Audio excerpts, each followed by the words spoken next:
Hi sisters, James Charles here and welcome back to my YouTube channel. For today's video I have something super fun planned that I'm actually very excited to do. I don't know if a lot of you guys know this, but before I actually was a beauty guru and was doing makeup on myself as a full-time job, I actually was doing makeup on a bunch of my friends from school back home in my little salon in my basement made by my dad, and I really miss doing client work so much. And for me, having to do my own makeup all the time, I really don't get the feeling or pleasure of being on the other end of the brush, getting my glam done and getting to enjoy the work of other artists. I definitely have a very distinct style of makeup that I always do on myself. I blend eyeshadows a certain way, I contour my face a certain way, I face tune a certain way as well, and I was definitely brainstorming about different ways that I could get glammed by other people. And I came to the conclusion that the perfect way to do it will be to get some awesome transformations. So I booked appointments at the 3 most popular spots that people go to get their makeup done for different events, being MAC, Sephora, and Ulta, and I went and I got my makeup done at all 3, and I'm gonna show you guys the full transformation. I wanted to make this into a little bit of a challenge or a mini series, so this is going to be the first video, like I said, of a bunch of different transformation videos. For each different transformation, I'm going to give each artist the same exact photo. I picked out this one of Jaclyn Hill. I figured this like warm tone, bronzy, smoky eye is the perfect look for this upcoming fall. It features like smoked out shadow, which is definitely not the easiest technique in the world, gold glitter, as well as a lot of highlighter, definite full coverage skin, as well as a dark vampy lip. I think that this look is a really great challenge for an artist because it's definitely not the easiest thing in the world, but it's definitely not too hard as well. I'm going to give the same exact picture to each artist and they're going to do their best job to recreate it on me using the products sold at that particular store. And after each transformation, we're going to come right back here and I'm going to show you guys the finished look, obviously. Then we're going to talk about my experience as a whole, how the actual look turned out, how close the look was to the original photo, and finally, what I recommend you to go there to get your makeup done. Like I said, for today's first makeover, I booked an appointment at Sephora in Hollywood, so let's head over there right now. But before this video starts, make sure to go give it a big thumbs up down below if you're excited. Alright guys, without further ado, let's hop in an Uber and get over to Sephora. So immediately walking into Sephora, I was greeted by a sales associate, which was really awesome. She asked me if I needed anything, and I told her I was there to get my glam makeover done, that I was scheduled under a different name for 3 o'clock, and of course, she knew who I was instantly, which kind of blew my cover, which I was definitely a little bit annoyed about. I wanted to do this definitely on the DL and incognito, but so many of you sisters kept coming up to me asking for photos as well, which I was so fine with because I love meeting you guys anyway. You guys blew my cover, but it's okay. Just as a little point before I get started, I think that the workers knowing who I am definitely may have made my experience a little bit better than the average customer.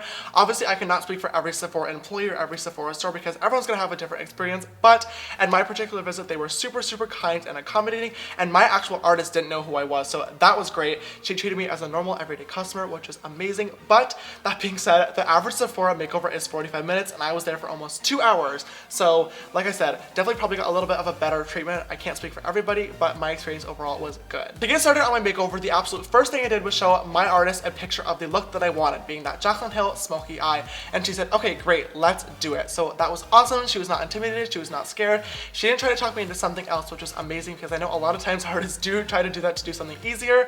I was like, girl, we're doing this look, and she was like, okay, sister, I got you. The first thing that she did was ask me for my skin type, and I told her that it was combination, and she pulled a bunch of different skincare products to prep me for my makeup, and then as well, she pulled out the Sephora IQ color tester. This is basically a little machine that takes tiny pictures of different areas of your skin, which then matches you to your foundation and different Sephora foundations that they sell in store, which I thought was so cool. I think my color IQ thing was like 27QY or something. I don't remember off the top of my head, but my foundation was definitely a pretty close match to what my normal foundation would be. So after my skin was all prepped with a bunch of different skincare products, the first thing that the artist went in with was an eyelid primer to start off the eyeshadow base. And for eyeshadow today, she used the Sephora Pro palette, which I think was the warm palette, and then a little bit of the Anastasia Blonde Renaissance palette for more touches of red and pink. Even though my eyes were closed and I was not turned towards the mirror, I obviously could feel what was going on, and I did notice and really appreciate that she definitely spent a lot of time blending. She kept going back in with a bunch of different blending brushes, making sure that all of her lines are really seamlessly blended out, which I definitely appreciate as an artist. Obviously, you guys know it is super important to always blend your eyeshadows, always go in those circular windshield wiper motions to make sure there are no harsh lines, and I definitely think she did a good job of achieving that, especially given the eyeshadow look that I gave her to do.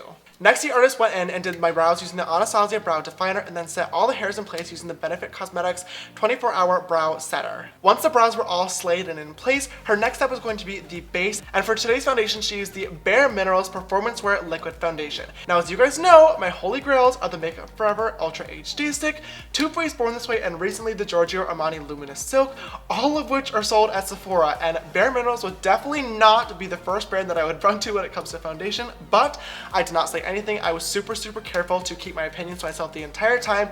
I did not look at myself either. I wanted a full reveal at the end and it to be the full artist's work. Next for concealer, she went in with the Nars Radiant Creamy Concealer in the shade Vanilla, I believe, and as you guys know, Shape Tape is not sold at Sephora, so I think the Nars Radiant Creamy was definitely a really great option to use on me. It is definitely one of my all-time favorite concealers as well. Then she set my face in place using the Laura Mercier Translucent Setting Powder, which is my all-time favorite.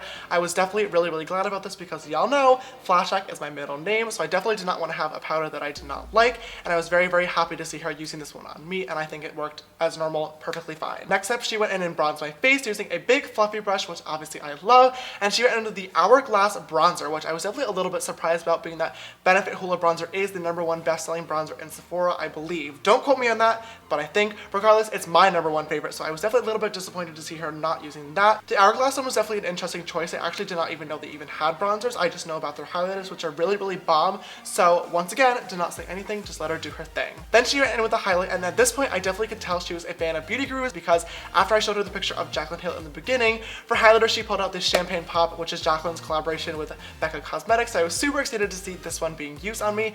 It is definitely one of my all-time favorite highlighter shades. It is beautiful and golden, and she applied that using a pretty big brush, which I was a little bit spooked about, but once again, didn't get to see until the very end. After I was glowing for the gods, she actually went back into the eyes to finish off the mascara and lashes, and for the mascara, she used the Marc Jacobs mascara, which I was very excited about because I've never tried it, and she actually did something with the wand that I was super intrigued by. She took the top of the mascara wand and bended it at a 90-degree angle and used that to do my lashes instead of like the typical completely horizontal wand. I thought it was a really cool technique and definitely made it really easy for her to do my lashes. This is definitely something that I will be trying with all my mascara wands from now on. I definitely learned that as a really cool trick and I can't wait to try it out for myself. For the lashes, she glued on a pair of Sephora lashes. I forgot to catch the name of them, but they're really pretty and they're more winged out on the outer corners, just like in the picture that Jaclyn had. Finally, to finish off the look, she used the Kat Von D Vampira liquid lipstick, which is actually the first ever liquid lipstick I ever purchased with my own money when I was first starting to do makeup, so it definitely has a very special place in my heart. She did pick it herself, but I thought it was the absolute perfect shade to match with the picture of Jaclyn, so I was definitely really happy when she walked over with it and she just put it on my lips. Mama, come. Here we go. Oh, she's living. Yay! Love it. Love this. Alright guys, so now I am back home and this is the finished look, all complete. Just as a little heads up to you guys, I did have the entire portion of this video filmed as soon as I got home with the full makeup on, and I filmed the outro with the makeup on as well. It was super cute, and then of course, I went to edit it and the audio was completely wonky and broken. My microphone had actually died, so I had to go get a new one, which was very annoying, but the makeover was obviously complete and I already filmed the entire thing, and I definitely did not want to lose this video because I was super excited to do the rest of the series. So I am sitting back down after the fact. I obviously do not have the makeup on anymore, but I am referencing the pictures from earlier on, and I'm still going to talk about how I felt. So obviously the audio is not going to match up with what's going on in the video, but just please try to pay attention to what I'm saying and just use the video as like a reference point to what I'm really talking about. Before we get into the actual makeup, I first want to talk about my experience at this particular Sephora, and like I said beforehand, it was really good. Now obviously I cannot speak for every Sephora employee or store, and I definitely do have a name in the makeup world, so the treatment may have been a little bit biased, but I've also been very poorly treated at a lot of Sephoras that I've been to as well. So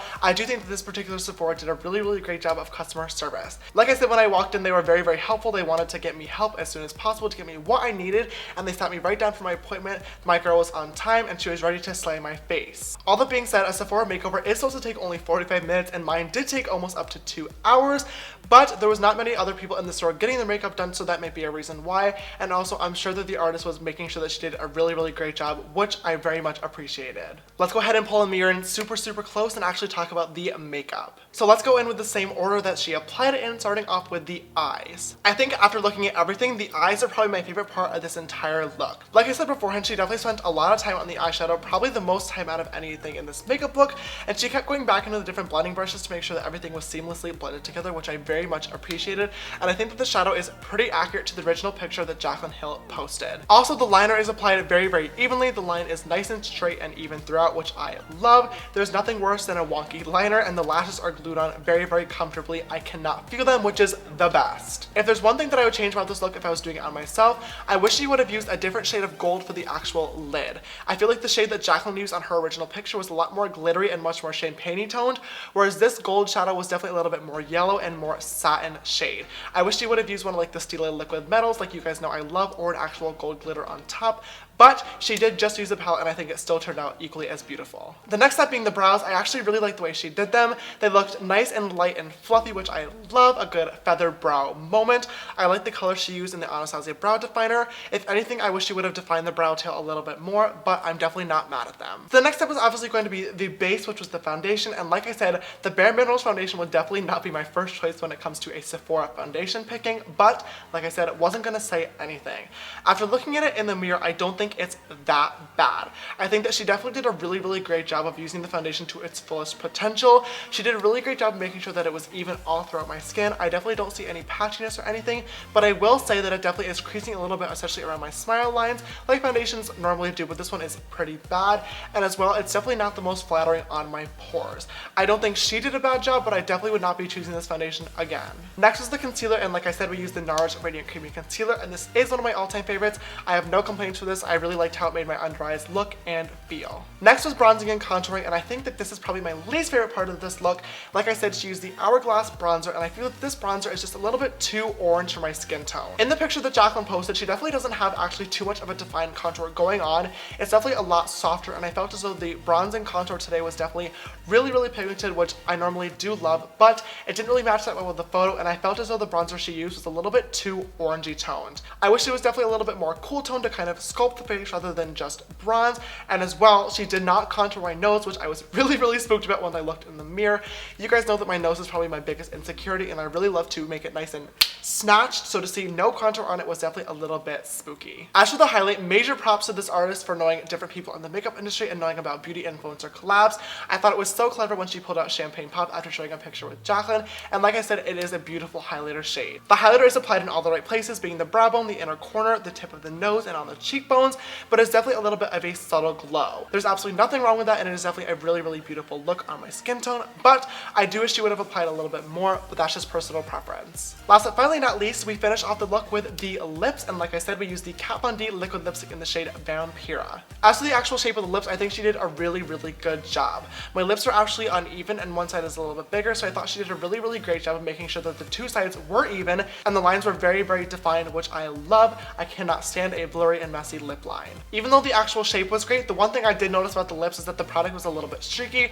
I really wish she would have applied a little bit more product to make the color a lot more even all throughout, but it really was not that big of a deal. Overall, I think I would rate this makeover a 7 out of 10. My experience was really great, and all the employees were so beyond nice to me, and my artist was really careful to make sure that I got exactly what I wanted. She took a lot of time blending out everything and making sure that everything was really perfect, which I really appreciated.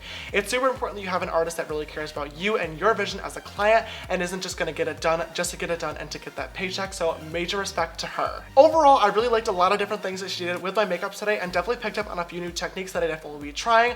Obviously, there are a few things that I would have changed if I were doing it myself, but every artist has their particular way of doing things, and I don't think that the cons outweigh the pros in this situation, and I would feel confident enough to wear this makeup out and not like second guess myself. Alright guys, and that is all I have for this video today. Definitely leave me a comment down below and tell me what you think about this transformation. Do you love it? Do you hate it? If you saw me in public, would you think I looked beautiful, or would you be really shocked? I really want to hear your guys' thoughts. If you enjoyed today's video, please don't forget to give it a big thumbs up down below and subscribe if you have not already. I post 3 videos a week, and I'd love to have you join the sisterhood. If you'd like to follow me on a makeup journey, you can follow me on Instagram and Twitter. They're both just James Charles, and my Snapchat for more behind the scenes side stuff is James Charles and the extra S after Charles. This week's sister shout out goes to Sister Mel. Thank you so much, girl, for always following and supporting. You know I love you so much, and if you'd like to be next week's sister shout out, make sure to always retweet my video links when they go live on Twitter. Alright guys, thank you so much for watching. Don't forget to check out the next upcoming videos where I go to MAC and Ulta and get the same exact makeover there. Will they be the same? Will they be better? Or will they be absolutely horrible? You guys will have to stay tuned to find out. I love you sisters so much, and I will see you in the next one. Bye!